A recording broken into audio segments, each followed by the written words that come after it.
राज्य सरकारे पोते कबूलात करी અને જાહેરાત કરી કે ગુજરાતમાં અતિવૃષ્ટિ અને કમોસમી વરસાદના કારણે લગભગ 42 લાખ હેક્ટર જેટલી જમીનમાં ખેડૂતોની કાળી મજૂરીનો પાક બરબાદ થયો। સરકાર પોતે કબૂલ છે, રાજ્ય સરકારનું પોતાનું બજેટ લગભગ 4 લાખ કરોડનું છે અને છતાં મશ્કરી કરતા હોય એમ ખાલી 10,000 કરોડના પેકેજની જાહેરાત કરી છે। આને ગુજરાતના ખેડૂતો, ગુજરાતના નાગરિકો અને વિપક્ષ તરીકે અમે બિલકુલ ચલાવી લેવાના નથી અને એટલા માટે ખેડૂત આક્રોશ યાત્રા લઈને નીકળ્યા છીએ।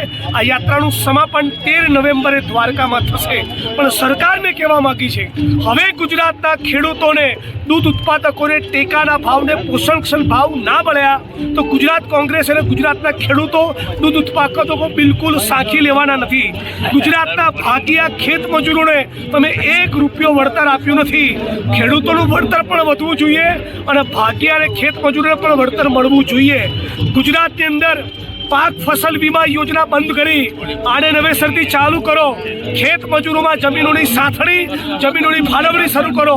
25 વર્ષથી નર્મદાની કેનાલોનું નેટવર્ક બનતું નથી, એ નર્મદાની કેનાલોનું નેટવર્ક પૂરું કરો અને ઉદ્યોગપતિઓના, પૂંજીપતિઓના ભાજપની સરકારે દલાલી કરવા માટે દેવા માફ કર્યા તો ખેડૂતોના દેવા પણ માફ કરવા પડશે। એક નહીં, 17.5 વાર માફ કરવા પડશે।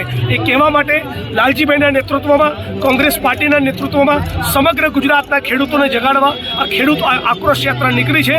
બધા સાથે મળીને કહો, કિસાન એકતા જિંદાબાદ, કિસાન એકતા જિંદાબાદ। ગુજરાતના